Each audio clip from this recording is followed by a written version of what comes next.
Description de l'installation SEAL pour l'extraction d'or en roche dure de 300 TPD avec concentration par gravité. Cet organigramme est conçu pour une installation SEAL, cyanuration en lixiviation en cuve, d'extraction d'or en roche dure de 300 TPD, intégrée à un processus de concentration par gravité. L'installation comprend les processus suivants: alimentation, système de concassage, système de broyage primaire, système de broyage secondaire, concentration par gravité, prélixiviation, adsorption sur charbon actif, désorption et électrolyse du charbon chargé en or et système de filtration des résidus. Nous pouvons concevoir ou adapter la solution en fonction des conditions minières et des exigences spécifiques du client. L'installation CIL convient à la récupération de l'or contenu dans les roches sulfurées et oxydées, permettant d'atteindre un taux de récupération optimal. Les paramètres de fonctionnement de chaque unité sont les suivants: système de concassage, 10 heures de fonctionnement par jour, 30 tonnes par heure, 300 tonnes par jour. Système de broyage à boulet, 24 heures de fonctionnement par jour, 12,5 tonnes par heure, 300 tonnes par jour. Système CIL, 24 heures de fonctionnement par jour, 12,5 tonnes par heure, 300 tonnes par jour. Le processus détaillé de chaque unité est décrit ci-dessous. 1. Système d'alimentation et de concassage. Le minerai d'or brut est alimenté dans une grande trémie par une excavatrice ou une chargeuse. Un alimentateur vibrant est installé sous la trémie pour alimenter uniformément la matière première dans le concasseur à mâchoire. La trémie peut être fabriquée sur place par le client en fonction des conditions réelles. Le concasseur à mâchoire réduit les morceaux de minerai jusqu'à 340 mm à une taille de 50 à 100 mm. Le produit du concasseur à mâchoire primaire est transporté vers le concasseur à cône secondaire par un convoyeur à bande. Le concasseur à cône broie ensuite le minerai jusqu'à une taille inférieure à 20 mm. Son produit est transporté vers un tamis vibrant par un convoyeur à bande. Les matériaux de taille supérieure à 20 mm sont renvoyés au concasseur à cône pour être retraités. Le minerai de taille inférieure à 20 mm est acheminé vers une trémie de transfert par un convoyeur à bande. Un alimentateur vibrant électromagnétique sous cette trémie assure une alimentation régulière du minerai fin sur un convoyeur à bande qui le transporte ensuite vers le broyeur à boulet. 2. Système de broyage et de classification et système de concentration par gravité. Le système de broyage adopte une configuration à 2 étages de broyeurs à boulet combinée à une classification en 2 étapes. Cette conception garantit que plus de 90% du produit de broyage atteint une granulométrie inférieure à 200 mèches, ce qui est essentiel pour maximiser l'efficacité de la lixiviation de l'or et le taux de récupération global. En revanche, un système de broyage et de classification à un seul étage ne permet d'obtenir que 50 à 60% du produit à 200 mèches, entraînant une perte d'or de 40 à 50%. Par conséquent, nous recommandons fortement le système de broyage et de classification à 2 étages pour garantir un taux de récupération d'or optimal de 95%.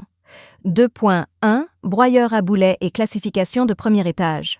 Le broyeur à boulet de premier étage broie le minerai concassé de 0 à 20 mm jusqu'à une granulométrie inférieure à 1 mm, facilitant ainsi la libération de l'or à gros grains de la matrice minérale.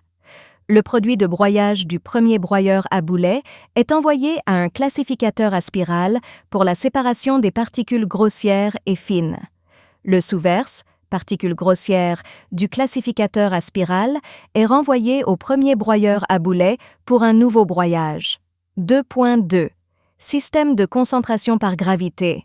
La pulpe de débordement, particules fines, du classificateur à spirale est pompée vers un concentrateur centrifuge pour la récupération de l'or libre à gros grains. Le concentré d'or du concentrateur centrifuge est ensuite envoyé à une table vibrante pour une concentration et une purification supplémentaires afin d'améliorer la teneur en or. Les résidus du processus de concentration par gravité sont pompés vers un hydrocyclone pour un traitement ultérieur. 2,3 broyeurs à boulet et classification de 2e étage. L'hydrocyclone classifie davantage le matériau, séparant les particules de 200 mèches et plus fines qui sont ensuite pompées vers un épaississeur. Le sous-verse, particules grossières, de l'hydrocyclone est renvoyé au broyeur à boulet de deuxième étage pour un nouveau broyage. Le débordement de l'hydrocyclone est pompé vers l'épaississeur pour le procédé CIL, formant ainsi un système de broyage en circuit fermé. 3. Pré-traitement par lixiviation. La boue de granulométrie 200 mèches, issue de l'hydrocyclone, est pompée vers un épaississeur. Un tamis linéaire est installé au-dessus de l'épaississeur pour éliminer les impuretés de la boue avant son entrée dans l'épaississeur. L'eau de débordement de l'épaississeur est dirigée vers un bassin de décantation, où elle subit une sédimentation, puis est recyclée et réutilisée dans l'usine. Le sous-produit de l'épaississeur s'écoule dans une cuve de mélange. Une pompe à boue transporte ensuite le matériau vers 2 cuves de lixiviation où les produits chimiques nécessaires sont ajoutés. 4. Processus de lixiviation et d'adsorption sur charbon actif. Du charbon actif est ajouté à 6 agitateurs d'adsorption à double hélice, où le charbon adsorbe l'or contenu dans la boue. 2 soufflantes, Roots, alimentent en air ces 6 agitateurs d'adsorption. Chaque cuve d'adsorption est équipée d'un tamis interne pour éviter les pertes de charbon. Après 24 à 30 heures de lixiviation et d'adsorption, on obtient du charbon chargé en or. Chaque cuve d'adsorption est équipée d'un élévateur pneumatique qui transporte le charbon chargé en or des cuves arrière vers les cuves avant, le concentrant ainsi dans la première cuve d'adsorption. Un tamis linéaire installé au-dessus de la première cuve d'adsorption sépare le charbon chargé en or de la boue. Tout le charbon chargé en or est extrait de la première cuve d'adsorption et envoyé au système d'élution. 5.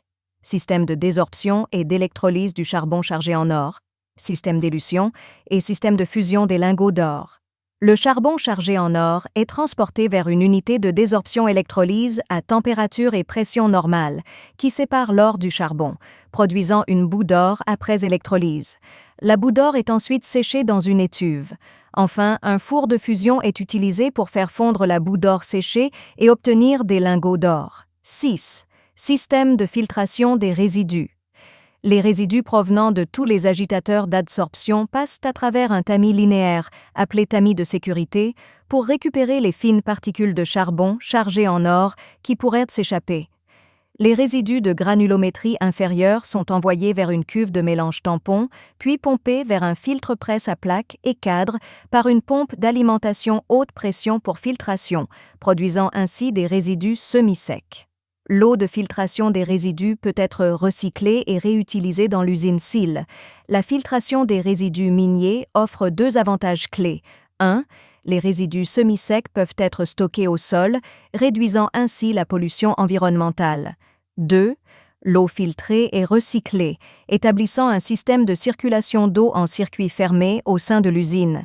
Si le système de filtration des résidus n'est pas nécessaire, nous pouvons le retirer à la demande du client. Dans ce cas, de la poudre de blanchiment est ajoutée au réservoir de mélange des résidus pour neutraliser les produits chimiques acides, minimisant ainsi l'impact environnemental avant le déversement des résidus dans un bassin de décantation.